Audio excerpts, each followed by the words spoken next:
Good evening and welcome to the first of our classes for Theoretical Computer Science 2601. I'd like to start by welcoming you to Ivy Tutor and thank you for joining us, and hope that our journey is going to be the most pleasant. Right. Ivy Tutor strives to maintain and give interactive classes so that the students can enjoy a classroom-like experience, right? So for us to be able to do that, you find that you've got three options that you can interact with the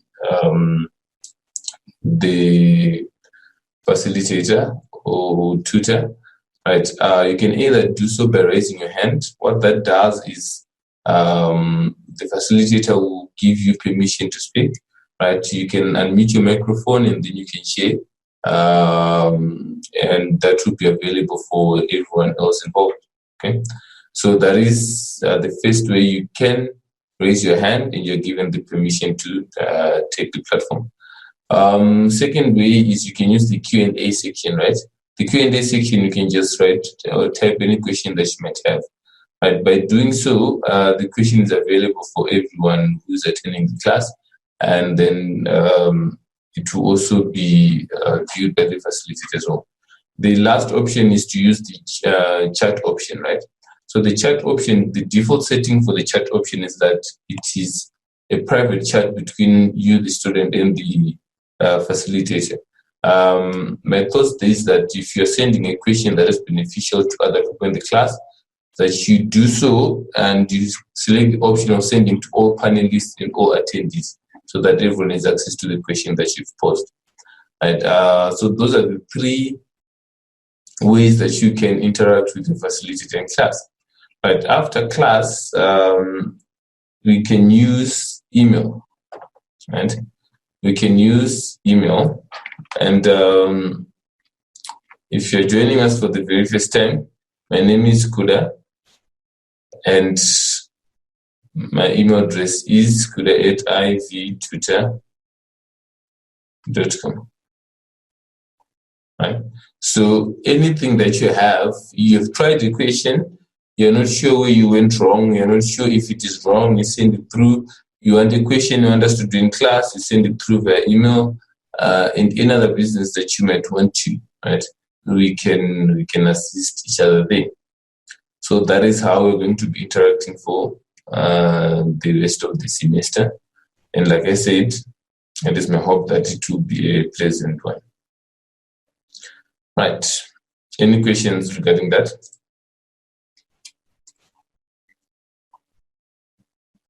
Seemingly not. Now, let's go to the content, right? Let's go to the content and talk about languages.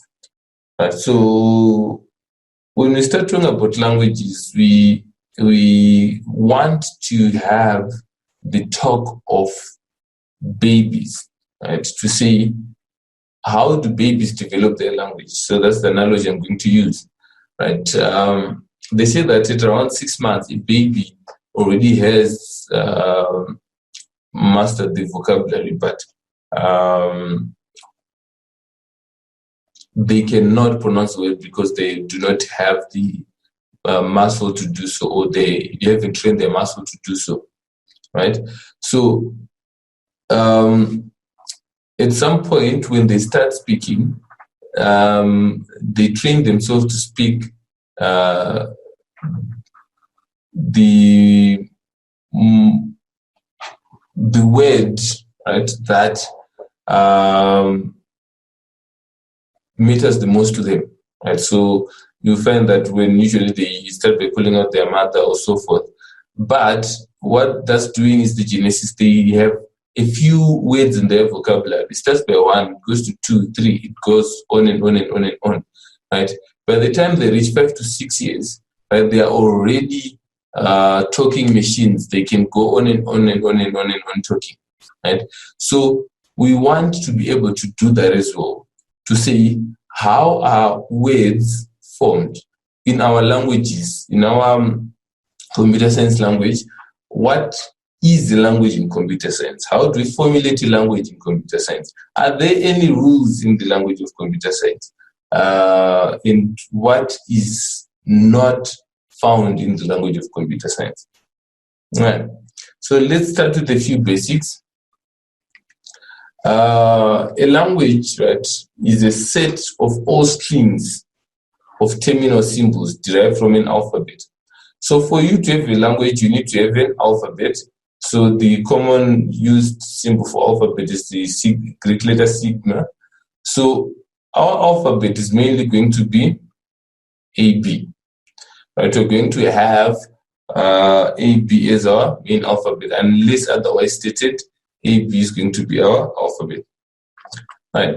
So what do we do with this alphabet? This alphabet provides a set of terminal symbols. So these are terminal symbols. Right. Now, a language is a set of all strings. Now we need to look at strings.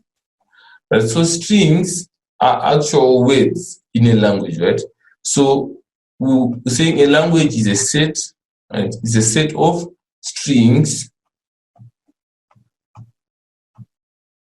right?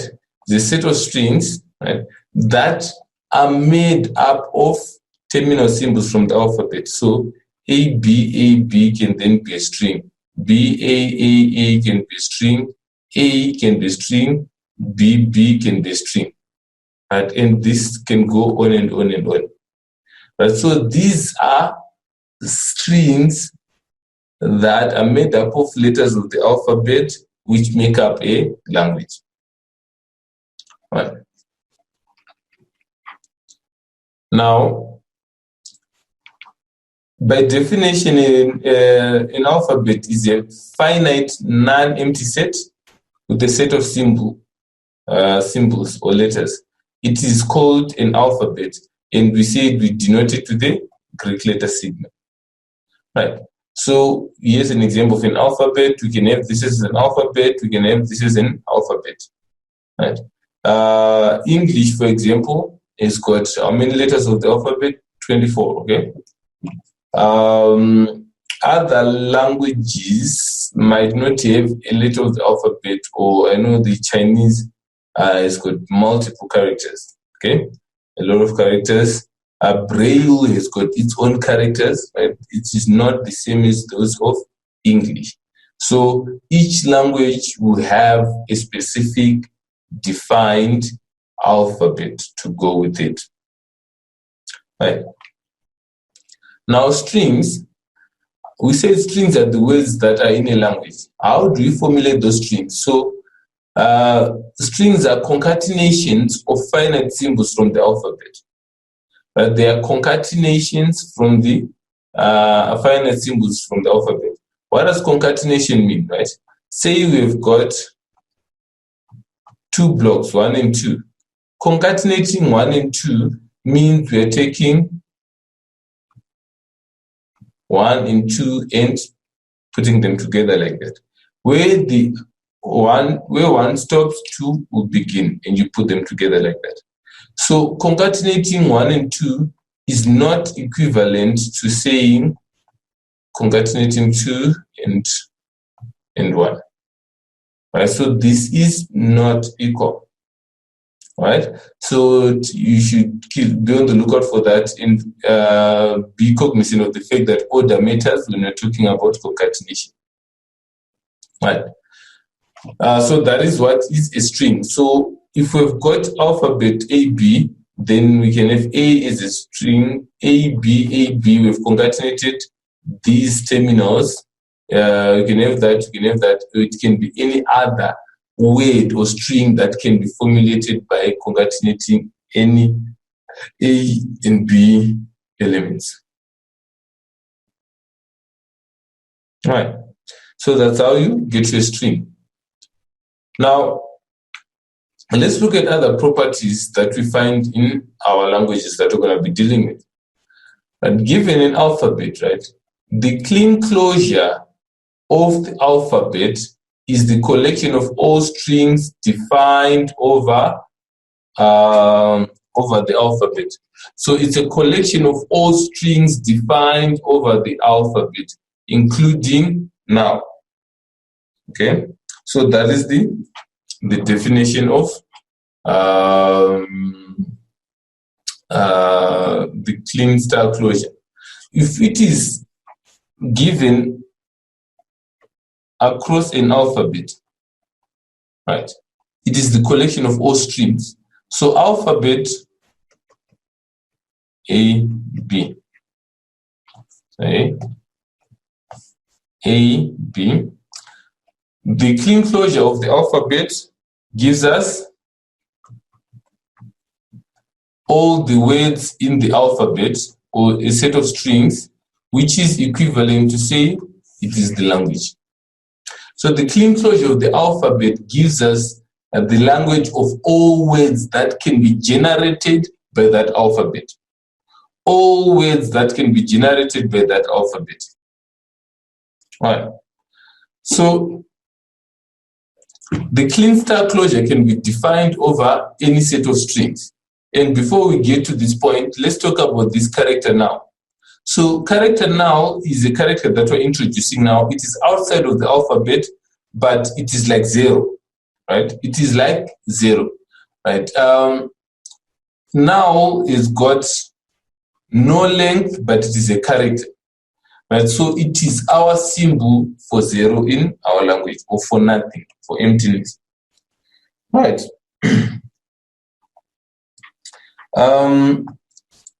So it is to be noted that the Kleene style closure can be defined over any set of strings, right?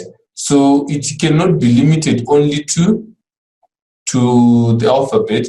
You can have A, B, and have the Kleene closure over A, B, right? So by doing this, you are saying, you are declaring this to be sort of an alphabet. Let's call it as an alphabet. Then the Kleene closure is all the words that result from the concatenations of the alphabet. So this is not A or B, this is AB, right? So which means S Kleene style will then have A, B, A, B, A, B, A, B, A, B, A, B. I think we get the gist. And we also supposed to have now in that. All right. Now, languages generated by the Kleene style closure of a set of strings are infinite language. So the moment you see a Kleene style closure, it produces an infinite number of words. Right. And we also, so the moment we see a Kleene style closure, we know that now is included, and it is an infinite language.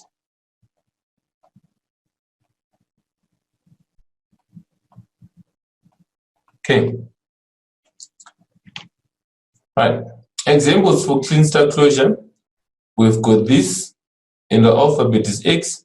So the Kleene style closure will have, first of all, the now, then you're going to have X, then you have X concatenated with itself, and the concatenations continue. If you have 0 and 1, we can have now is present, can have 0, can have 1 letter words. Then the 2 letter words can be the different concatenations of the letters of the input alphabet, and it can proceed like that. If we've got this, for example, right, we are saying the concatenation of this, we've got now obvious, and then A, B, and C, then we can go ahead. Right? D is not part of this. Is not part of this set, so it is not considered. Right.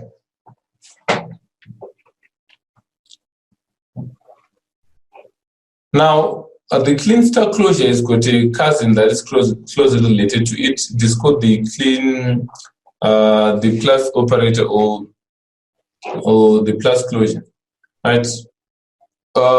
This plus operator is the same as the Kleene style closure, except that it does not generate now. Right. So when we had this, and with Kleene style closure, we started it now, and then we had 0, with 1, with 0, 0, 0, 1, 1, 1, 1, 0. Okay, and so forth. So here in the plus closure, we do not have now. We start it 0. Same as if you do that. So that is the close cousin for the Kleene star closure.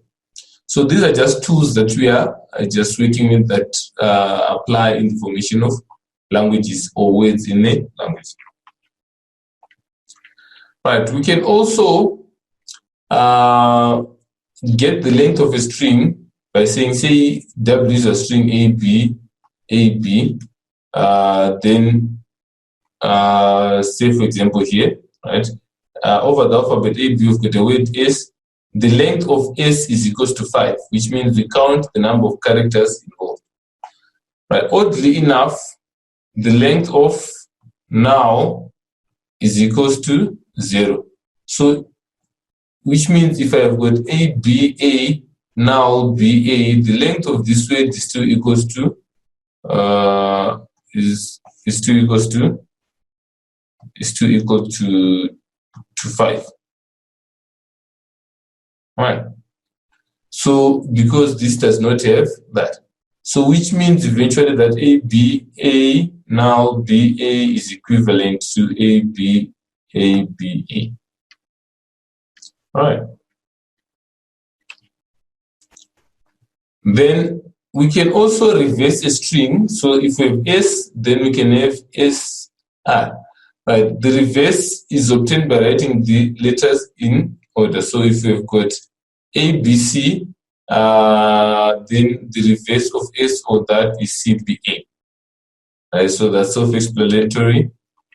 And so those are the properties that we're going to use in the formulation of languages. So mainly we have got concatenation of letters of the input alphabet, and we get strings. Right, the strings, then a set of those strings give a language. Right. Let's look at some of the assignment questions associated with this. Right. So consider the language is Kleene star, where S is equals to that. Right. So we are given S defined as a set, and they want you to consider S Kleene star. Which one of the following words is in this language? Which one of the following words is in this language? So we want to make concatenations with these characters to see if we can generate any of these words. So let's start with this one, for example. So BBA, we start by having BBA. We've got BBA over here. Right? We could not do BB. The only way you can do BB is if you take BBA, right? So here we now need a BA, right? We've got a BA, right? We now need to end with a double B, right? So optionally here we had BAB. We will need only one B here. We need a double B, but there's no way to generate a double B or a single B. Right? So therefore, this word cannot be generated. Right. Next, then we have got BA, the second one. Right. BA we can generate. Okay. And we've got B, so we can generate BAB or BA like that. Then after this, we can have BBA. Right. If we go this route, then here we need to have a BBA, which we have. But if we go this route, we're saying we need to have a BA, right? And then this fails because this one fails now because we can no longer generate an AB. There's no way to generate an AB, so it fails.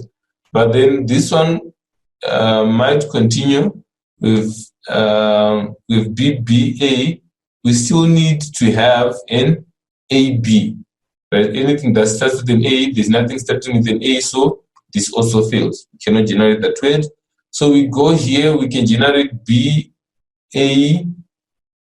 or BAB, right? And then with BBA, then there's no way we can generate a triple B, right? Therefore, this word cannot be generated. Then option 4, the marked one, right? We can say BAB. In fact, we can say BA. Then we have got BA, Then we've got BAB. So this word can be generated as a result of concatenations of elements inside the set S. Any questions? Is this clear?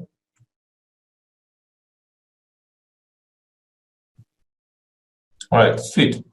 Now, let's move on to the next one, question 2.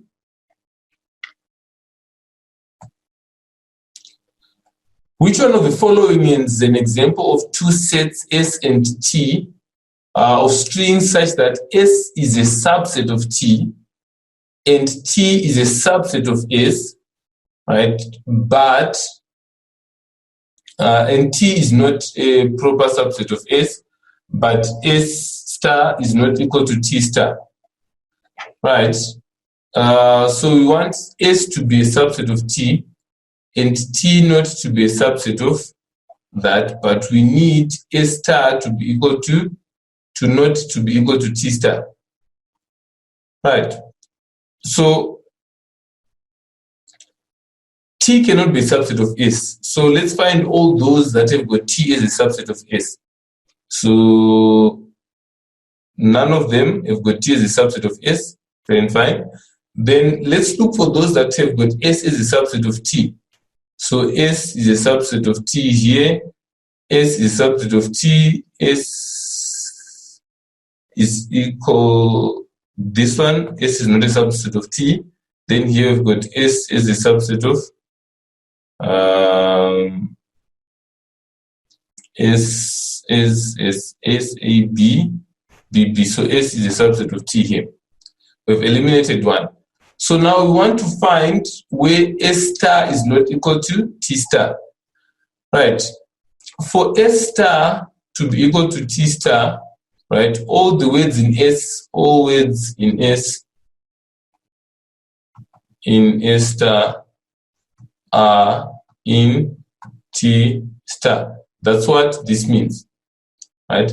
So we do not want this to be the case. So we need to find in here, we need to find a word that is in S star that is not in T star, or a word that is in T star that is not in S star.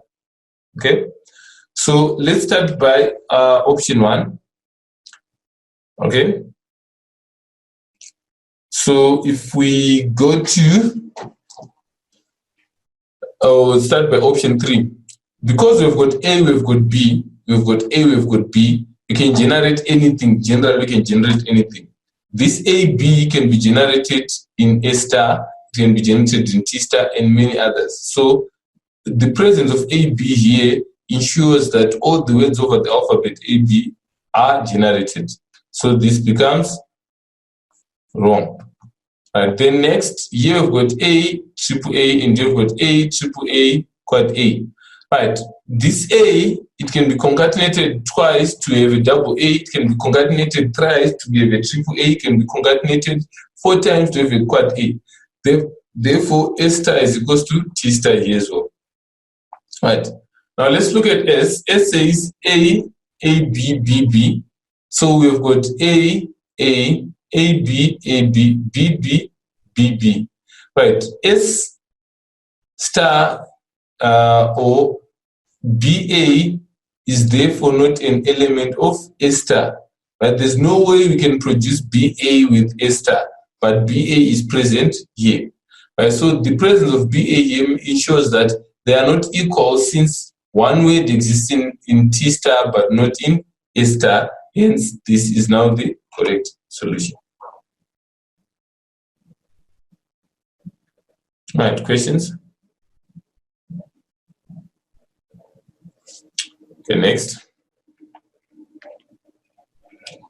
Consider the language S star where S is equals to BB, BAB. Which one of the following words is not in the language? Not in the language. So if we start from number 4, we can have BAB, we can have BAB and BB. So this is in the language. Here we can have BB, BAB, it's in the language. BAB, BB, it's in the language. BB, we have got this, but we do not have anything starting with an A, so this is not in the language, and this becomes the correct one. All right. Then let's move on to the last question for today. Which one of the following is an example of a set S such that the language S star is less 5-letter words than 3-letter words?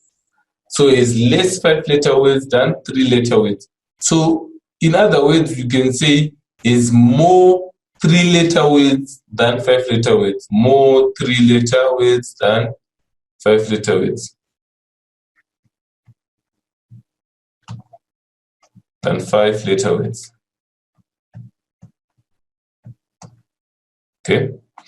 So now let's look at this. What is the trick here? Before we go and look at the multiple choice options, right?